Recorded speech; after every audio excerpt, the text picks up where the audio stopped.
예, 제가 지난 10월 27일 최순 씨를 면회를 했을 때 최순 씨가 다시 형 집행 정지를 신청할 거란 얘기를 들었습니다. 제가 또 그 전에 이경재 변호사님께 여쭤봤더니 최순 씨가 형 집행 정지를 내고 그때 같이 탄원서를 내는 게 좋을 거다 이렇게 얘기를 들었어요. 그래서 최순 씨가 형 집행 정지를 신청하게 되면 그때 탄원서를 내자고 이렇게 생각을 하고 있었는데 어쩌다 우연히 정유라가 탄원서를 위한 뭐 변호사 선임을 했다 이런 얘기를 들었어요. 그래서 탄원서를 낸 것 같아서 저도 탄원서를 준비를 해서 24일 날 우체국에 가서 보내려고 했습니다. 근데 보내기 전에 혹시나 하고 정유라의 페이스북을 검색을 했더니 11월 21일자로 벌써 이 탄원서가 불허가 되었다는 것을 정유라가 올렸어요. 네, 위 사람에 대한 형 집행 정지 신청 11월 15일자로 신청이 됐는데 금일 불허가 되었음을 통지합니다. 이게 11월 21일이에요. 6일도 안 된 이 사이에 불허를 한 거예요. 제가 보니까 거의 뭐 기계적으로 넌 안 돼 라는 식으로 불허를 한 것 같다는 생각이 들었습니다. 뭐 그렇더라도 저는 제가 탄원서를 썼기 때문에 한동훈 법무부 장관한테 제 탄원서를 보냈습니다. 그리고 저도 이제 두 번째 탄원서를 쓰는 건데 이것은 제가 공유를 하고 싶다는 생각을 하고 제 탄원서를 읽어드리도록 하겠습니다. 탄원 내용. 그리고 저는 뭐 이 탄원서에 대해서 어떤 양식도 제가 알지를 못하고 뭐 전문가들이 어떤 식으로 쓰는지도 모르고 그냥 저는 제가 쓸 수 있는 대로 쓴 것이기 때문에 뭐 여러 가지 미흡할 수도 있고 또 전문가들이 보시면 어색할 수도 있을 수도 있지만 뭐 제가 쓸 수 있는 또 뭐 양식 같은 거 제가 모르는 상태에서 쓴 거기 때문에 이해를 해 주시고 좀 들어주시길 바랍니다. 탄원 내용. 한동훈 법무부 장관님 기하. 지난 8월 10일자로 충주교도소에 수감되어 있는 최서원 수감번호 1080에게 형 집행 정지를 해달라는 탄원서를 한동훈 법무부 장관님께 보낸 적이 있습니다. 결국 청주지방검찰청으로부터 형 집행 정지 업무는 자유형 등에 관한 검찰 집행 사무규칙 법무부령 제1022호 따라 처리하고 있사오니 참고하시기 바랍니다. 라는 내용의 해신을 받았을 뿐 또 검찰 집행 사무규칙이 어찌하든 알지 못하지만 최순 수감인에 대한 형 집행 정지 요청이 거부되었다는 것을 알고 있습니다. 지난번 요청에도 말씀드렸지만 최순 수감인은 지금 신체적으로 매우 위험한 상태에 있습니다. 재판을 받고 있었던 2018년 5월에도 전신마취 상태로 부인과에 속하는 수술을 받은 적이 있었지만 몸 관리를 제대로 받지 못한 상태로 계속되는 재판에 나오는 것을 봤고 이후 어깨 수술을 받았고 또 척추 디스크 문제, 낙상, 골절 등으로 인해 여러 신체적인 문제가 있다는 하소연을 들은 적이 있습니다. 본 탄원인이 지난달 10월 27일 면회했을 당시 오른팔을 들지도 못하는 상태에 있었고 허리 통증, 부종, 어지러움을 호소했습니다. 최소한 하루빨리 이런 상태를 재수술 받거나 치료받지 않으면 영구 신체 불구가 될 위험이 있을 뿐만 아니라 교도소에서 더 큰 불행한 일이 일어나지 않는다는 보장을 할 수도 없습니다. 금년 4월 12일 윤석열 당선자를 만난 후에 우연히 영상이 잡힌 박근혜 대통령의 허리 굽은 사진은 많은 것을 말해줍니다. 2017년 재판받을 시 박 대통령이 허리 통증으로 힘들어하는 것을 다 봤던 우리들은 박근혜 대통령이 우리가 우려했던 그런 상황이 된 것에 대단히 분노하고 있습니다. 최소원 또한 지금의 신체 상태가 적절히 치료를 받지 못하게 된다면 앞으로 어떠한 신체 상태가 될지 심히 염려되는 상황입니다. 지난 8월 본 탄원이 알고 있었던 최소원의 신체 상태입니다. 첫째, 허리 디스크 4, 5분이 내려앉아 철심을 심어야 하고 협착증이 있어 대수술을 해야 할 상황. 둘째, 어깨근 극상근 파열로 세 번째 수술한 것이 통증이 심해서 인공관절 수술을 해야 함.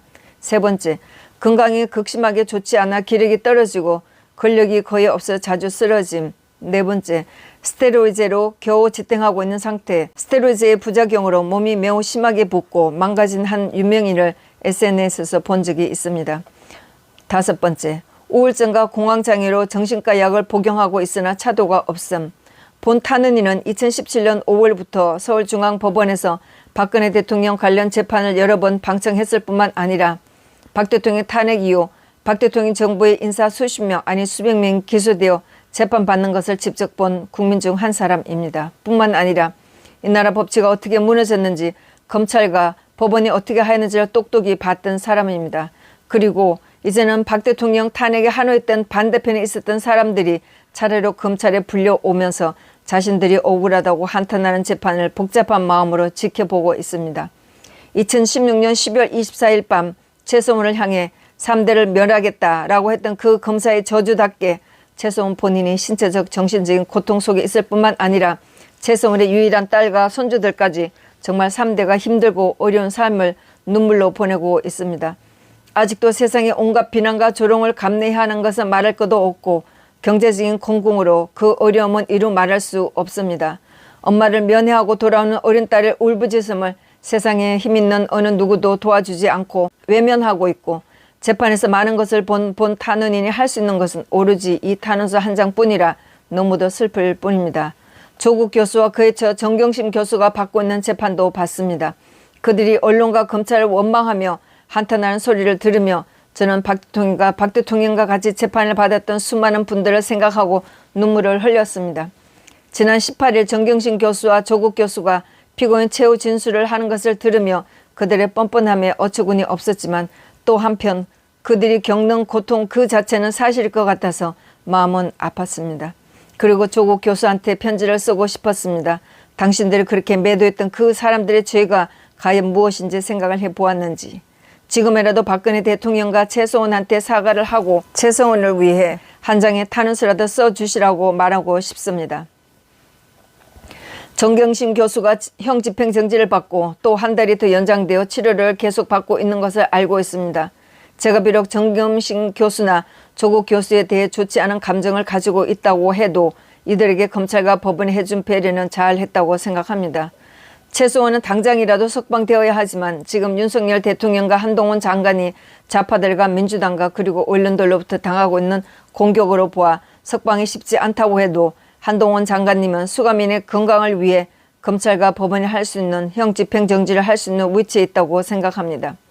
저 개인의 목격과 경험과 감정을 내려놓고 엄중하고 냉정한 마음으로 한동훈 장관님께 호소합니다.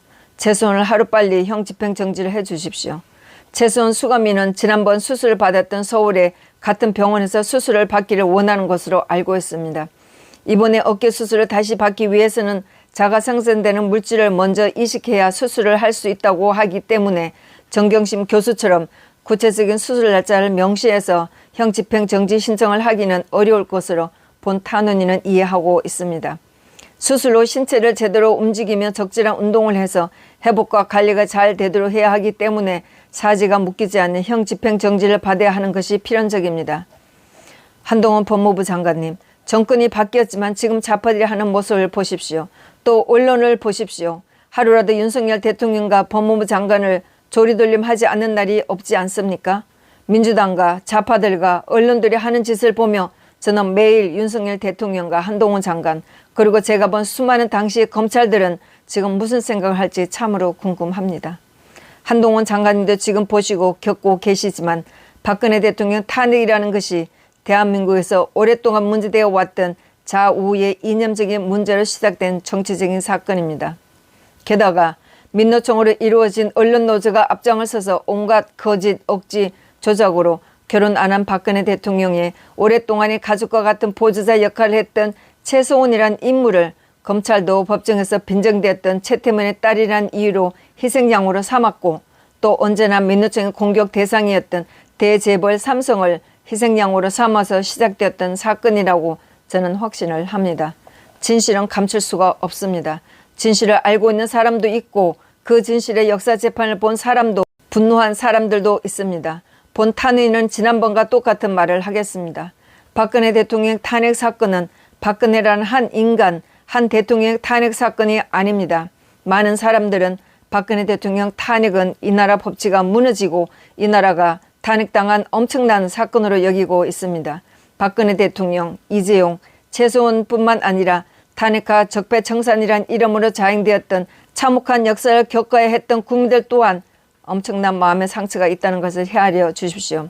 한동훈 장관님은 앞으로 역사가 탄핵과 지난 재판들을 어떻게 기록할지 생각해 보시기 바랍니다. 저는 아직도 이런 황당한 꿈을 꾸기도 합니다. 혹시나 윤석열 대통령이 박 대통령과 모종의 거래를 하지 않았을까? 조금만 참고 계시면 내가 이 나라의 모든 부조리 좌파들을 쳐내겠습니다. 라고 하지 않았을까? 형을 주고 인신을 구속하는 것이 지난 날을 반성하라는 것이지 그것으로 세상을 하직하라는 것은 아니지 않습니까? 그렇다면 형기를 마치고 다시 새로운 삶을 살 수 있도록 돌보는 것도 이 나라의 법이 책임을 져야 되는 것 아닙니까? 최소원에 대한 최소한의 양심의 소리로 형 집행 정지를 해 주십시오. 어느 측의 눈치를 보지 말고 공정한 법의 잣대로 이 역사의 희생자인 최소원에 대해 최소한의 온정을 베풀어 주시기 바랍니다. 한동훈 법무부 장관님, 정경심 교수와 조국 교수도 자기 자식들 때문에 저런 고통을 겪으며 한동훈 장관님도 또한 자식 때문에 또 최근에 황당한 저녁 술자리 업무로 진실이 아닌 소문과 억측으로 인한 고통을 겪어보셨을 겁니다. 최소원 또한 조국 교수는 한동훈 장관님처럼 억울하지 않을까라는 생각을 조금이라도 해보시고 구속 상태에서 엄청난 신체적 고통을 수년째 호소하고 있는 최소원에게 형 집행정지를 해주셔서 수술과 치료를 받아서 최소한의 인간적인 삶을 살도록 해주시기 바랍니다. 이제 70이 다 되어가는 모든 것을 다 잃은 여자를 무엇이 두려워 가두어 두어야만 한다고 생각하십니까? 정경심 교수처럼 이명박 대통령처럼 아무도 이 여자를 위해 말해주는 힘 있는 사람이 없다고 해서 이 여인을 가두어 두고 죽게 만들겠다는 것입니까? 이 탄핵 사건에 이 나라 국민 모두가 책임이 있습니다. 저는 한 국민으로 이 탄핵에 분노하고 희생당한 모든 분들이 한없이 가엾고 눈물납니다. 이 탄핵의 최악의 희생자인 최소원이 얼마나 살게 될지 모르지만 형 집행 정지를 받아주셔서 최소한의 신체 상태를 유지하도록 형을 임시 중지해 주시기 바랍니다. 감사합니다. 이재나.